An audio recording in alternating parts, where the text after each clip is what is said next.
Many people skip meals believing they are helping their health. Sometimes it is driven by a desire to lose weight. Sometimes it is a busy schedule. Sometimes it is because they have learned to ignore hunger cues altogether. Today, going long periods without eating is often celebrated as discipline, productivity, or evidence of good health habits. However, the human body is not designed to thrive under constant uncertainty. It is designed to adapt, and adaptation is not always the same thing as optimal health.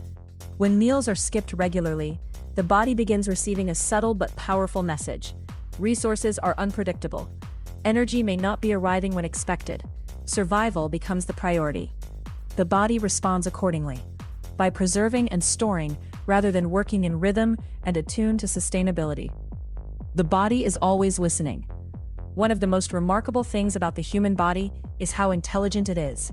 Long before conscious thought enters the equation, your physiology is gathering information and making adjustments.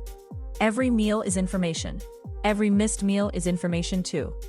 When nourishment arrives consistently, the body learns that it is safe to invest energy in repair, recovery, hormone production, immune function, muscle maintenance, cognitive performance, and vitality. When nourishment becomes inconsistent, the body shifts into conservation mode.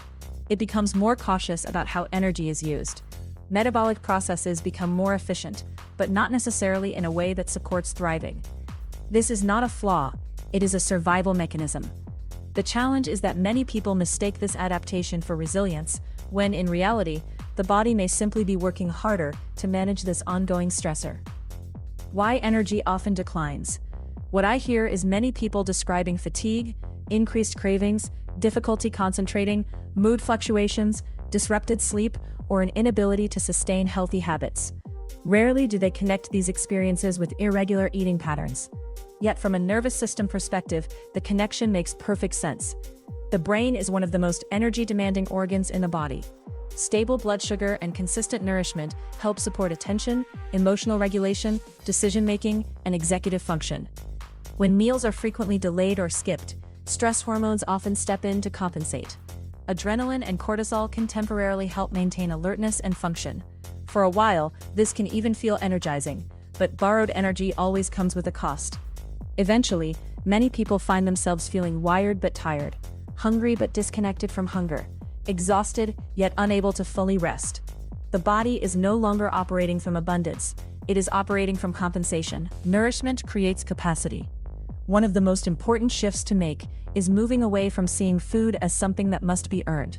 Food is not simply fuel, it is communication. Each nourishing meal tells the body, resources are available, you can relax, you can repair, you can build. Consistent nourishment supports stable energy, clearer thinking, better recovery, healthier movement practices, and a more regulated nervous system. This is particularly important for neurodivergent individuals, highly sensitive people, busy professionals, and anyone navigating significant stress. These nervous systems are already processing enormous amounts of information throughout the day. Asking them to function optimally while undernourished often creates an unnecessary burden. The goal here is not constant eating. The goal is consistent nourishment, and there is a profound difference. Thriving requires trust. At its core, health is not built through deprivation. It is built through trust. Trusting that your body deserves nourishment before it reaches a crisis point. Trusting that eating regularly is not weakness or lack of discipline. Trusting that vitality is created through supporting the body's needs rather than overriding them. The healthiest, most resilient bodies are not the ones constantly trying to survive on less.